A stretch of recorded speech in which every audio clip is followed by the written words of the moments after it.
Hey guys, welcome back to Andy's Dinosaur Reviews, and today we are checking out the final of these new Sega Jurassic World figures, and we, of course, will end it with a bang as we've got Rexy the Tyrannosaurus Rex, and yes, this is probably my 6 millionth Jurassic Park style T-Rex, and I'm probably going to keep buying them because I absolutely love Jurassic Park, Jurassic World, and Rexy herself.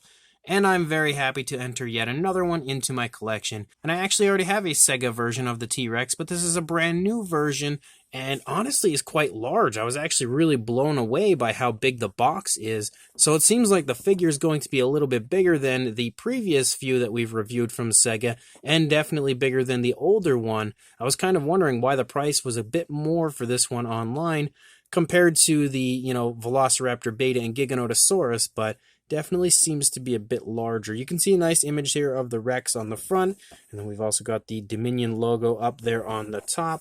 Kind of a sneak peek again over here, pretty much the same image, and then here on the back some information. And then over here I knew it was going to be Velociraptor Blue because Blue's always on this side of the box. So let's pop this open and check out our new Rex. So I was correct in telling you that this was going to be a little bit bigger. This one's definitely not huge, but definitely bigger than the Giga and Velociraptor Beta. And look at that, it actually stands really nicely. It looked like it was going to be in a tripod position with the tail touching, but the tail is actually up off of the ground, which means the balance of this is really nice. And we don't have oversized feet or anything for this, and it still balances really nicely. So sculpt-wise, this looks to be absolutely gorgeous with a really cool kind of a dynamic pose here for our Rexy. Paint-wise, it's kind of what you would expect for Sega because they never really go all that out when it comes to their paintwork. I think the tone of this is a bit darker than it probably should have.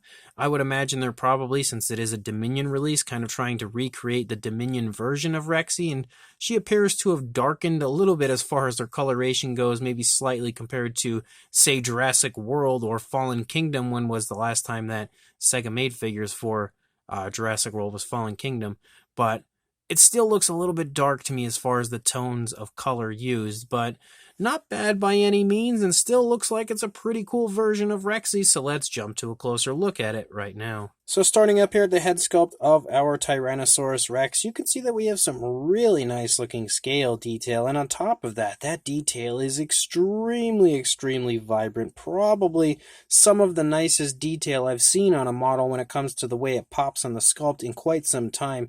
You can also see on top of the really nice skin texture and scale detail, we do have some of those scars that Rexy has suffered over the years. So they are keeping up with Rexy in the way she appears, as well as making sure that the model is very screen accurate, which is something that they are very good at doing. The mouth obviously is sculpted in an open position.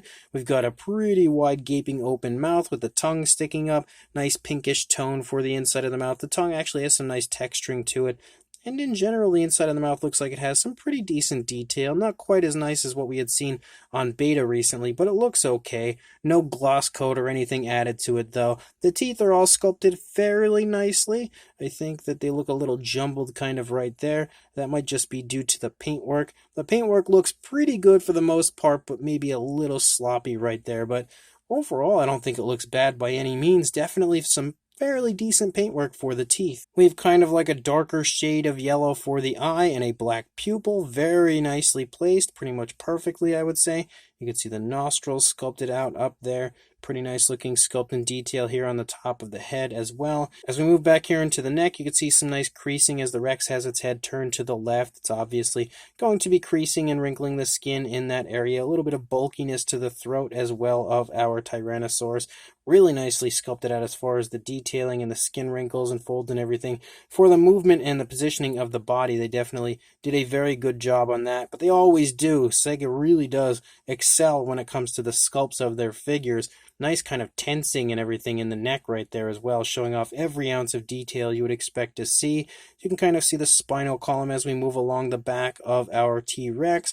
As you move down into the body, you can make out the shoulder blade a little bit right there. Very nice looking arm sculpt. You can see both arms are in slightly different positions. The nails are painted with a nice grayish tone.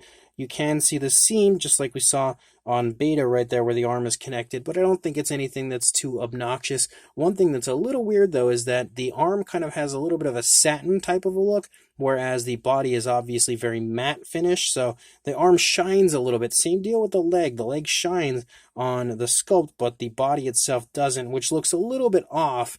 Not terrible, but I think maybe it's just a slightly different material. So yeah, that's definitely the case. This is a really hard, like very solid piece of plastic, but the body itself is actually almost a little bit squishy, slightly, so it's a totally different material, it seems, or at least the body's a little hollow, so maybe that might be why. I'm not too sure. Maybe it's just the way that the paint kind of sits on the material used. In the stomach region, though, you can see the rib cage right there, as well as some more really nice skin texture. Moving up, you kind of have like some of those larger scales running over the top of the hip bone, and the hip bone in general you can see is elaborated right there. Very nice muscle definition moving down into the thigh. There's like a random seam right here, though. I don't know what that's about. Looks a little bit strange, but you've got the kneecap right there, very big bulging calf muscle, and again some super nice looking sculpt and detail. It seems as though the areas that are kind of like this harder sort of satin type of a hard plastic have the extremely nice looking, very vibrant skin texture, and the body isn't, it's still really good, but it's slightly muted compared to what we see here. You can see that just looking at the scale detail there compared to right here. So, and that's the same deal with the head. The head has that same kind of harder plastic to it compared to what we see here. So that's very interesting. I'm not really sure why it's like that, but it doesn't look, again, weird or anything in person. It still looks really good. It's just that the skin texture and scale detail just pops a little nicer on there. But as you move down, you've got a perfect looking Jurassic Park style Rexy foot sculpt with some nice scoots down the toes and some very nicely painted nails as well, again with a gray. And we do have dew claws right there like you would expect to have. And then as you lead back up into the tail, you have lots of kind of skin creases, skin wrinkles and stuff. You have another seam you can see for the leg as well as the tail. Both are really obvious, though I didn't have to apply the tail or anything like I did with Beta, and I think the Giganotosaurus, the tail's already on here for this Rex, but the skin texture and everything looks great as you move back there with all those skin wrinkles and stuff. And then as you continue to lead down the length of the tail, you have a really nice curve curving toward us, almost giving us that when dinosaurs ruled the earth type of a roar. Sort of looks like the positioning that we have for it, but the Rex itself has more of like a Jurassic World type of a sculpt, because you can see that there's more scars and stuff on it. Like specifically, if we come over to this side, we've got the scars right here in the face, and you can see another scar right up here on the face. You even have scars up here on the back, so it's obviously more of a Jurassic World Tyrannosaurus over a Jurassic Park. But again, the detailing and everything over here looks fantastic. The eye paint is very nicely placed yet again, and then as you move down, you can even see more of the tensing in the neck, more of the really nice skin detail and everything in the neck region and the throat. Moving down a little further, you've got the shoulder blade a little bit right there. You can see the arm again is in a different position compared to what we saw on the initial side. Nicely painted nails. The paintwork, even though it's a little bit lackluster as far as like variation of color and just generally effort put into the coloration, even though it's a little lackluster in that department, they have done a great job as far as applying the paint nicely. Like there's no sloppiness really besides a slight area in the teeth. Over here you can see the stomach region, again a lot more than you saw on the other side because the leg's trailing, and you can see how the skin's stretching off of the stomach because of that. You've got the rib cage again showing right there, more scars throughout the side of the Rex. You can see the hip bone again, and you can very obviously see the difference in the material when it comes to how this kind of shines and this doesn't right there as we move down into the leg. You can again see that area where the leg connects.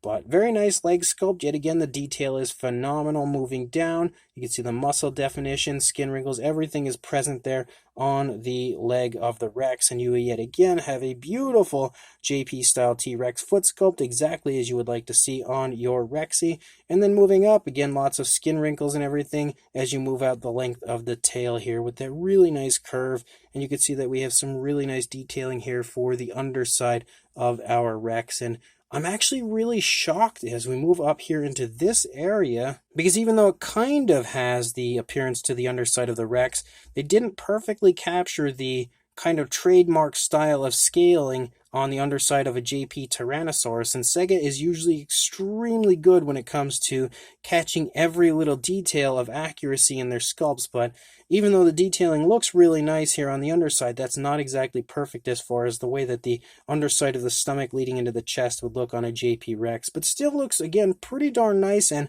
considering it's a sizable model, it is also impressive in that aspect. It would be a perfect, absolutely perfect candidate for a repaint, that is definitely for sure. And then as far as a size goes, for a length from the snout to the tail, you're looking at a little over, I would say actually approaching about 9¼ inches, or around the 23.5 centimeter area.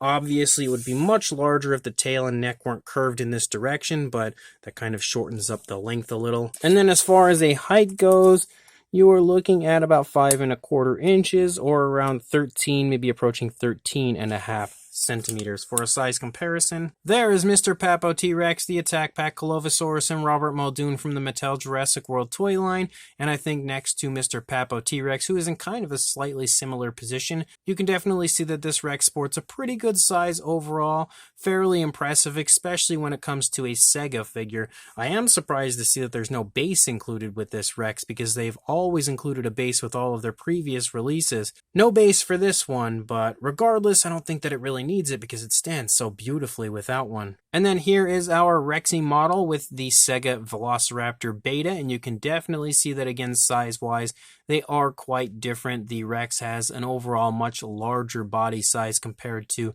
our Velociraptor Beta. And clearly the same can be said for the Giganotosaurus from Sega as well, and you can definitely see that they don't make a very good diorama together, because the Rex here is much larger compared to the Giganotosaurus, and clearly they are not to scale with each other compared to the way that they are viewed in the film. And then, even though I don't have it on its base currently, here is the older release of the Jurassic World Fallen Kingdom T-Rex next to the newer Dominion version, and you can see that the size is definitely increased compared to their older version of the Rex, but I honestly think I might prefer the older one more so than the newer one. I'm not sure what it is exactly about the older one that just looks so much nicer, and I think it's like the overall detailing just looks a little nicer on the body compared to the newer one, but there's still two really cool versions, so if you happen to have the older version of the Sega Rex, then this should help to give you an idea of the size of the newer one. And then for one final comparison, we have the Extreme Damage, aka the same size range as the Extreme Chompin' T-Rex from Mattel, next to our Sega version, and I thought this would be a fun figure to bring in because, again, I've had some requests lately for more review comparisons with the Mattel Rex, so I figure with a review of a JP style Rex, what better figure to bring in than a Mattel version of a JP Rex, since I've had, again, so many requests for it. But you can obviously tell that the Mattel version is obviously way larger, but when it comes to the Sega dinosaurs we've received so far, this Rex is definitely the biggest one I've seen from the Jurassic World line. So this Sega Jurassic World Dominion Tyrannosaurus Rex is a really fun model and another really fun addition to this line. It is sad, though, to know that they only seem to release figures only when a film comes out, and they have so much potential to create some of the nicest Jurassic collectibles that I've ever seen, because this, yet again, is one of the nicest T-Rex models that I've seen when it comes to the sculpt. They really, really do a great job, not only on the fine detail and the appearance, but screen accuracy, because outside of that one area of the underside of the Rex, I think it looks great and really reminiscent to what the Tyrannosaurus looks like, not only in, Jurassic Park, but specifically like Dominion. Like, they did a very good job of capturing the likeness of that Rex, and the sculpt as well looks cool because of the pose. The pose has that kind of almost when dinosaurs ruled the earth type of a pose that we all know and love, which helps to give it that really cool dynamic appearance. And then on top of that, they've made sure to sculpt out all of the, scars and everything that you see on this Rex. This Rex has been alive for quite some time, and definitely should be probably reaching the end stage of its life, so it's obviously gone through a few battles in its time, especially when it comes to like fighting off Velociraptors and Indominus Rex and things like that, and it's showing some wear, that is for sure, when it comes to the scars on its body, and they've captured that very nicely. And again, even though the paintwork isn't great, and I feel like the tones would have been nicer if it were more of a lighter brown,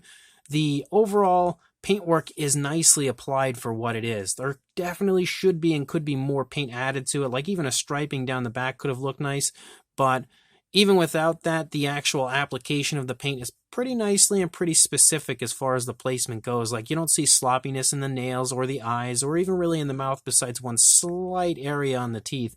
So even though it's not great as far as the amount of paint added, the paint that is added still looks pretty good. So just like I've said with the last few Sega figures, if you are interested in picking this up, you can buy it on eBay, but it's going to be pretty pricey on there. My suggestion would be to contact Brett and Wes and see if they can get a hold of one for you, because it would be much cheaper to acquire one through them. So I will include a link in the description to the email address of Brett where you can contact him, let him know what figures you are interested in grabbing. Again, they do a great service when it comes to acquiring figures from Japan at a way cheaper rate than you're going to find on eBay and stuff, and helping collectors get a hold of different models they would like to own. So I will include their email address again in the description. I highly recommend contacting them and adding yourself to their mailing list, and hopefully they can help you to acquire this a little cheaper than you would find on eBay. And make sure you like, comment, and subscribe, and I will see you in the next review. Thanks for watching.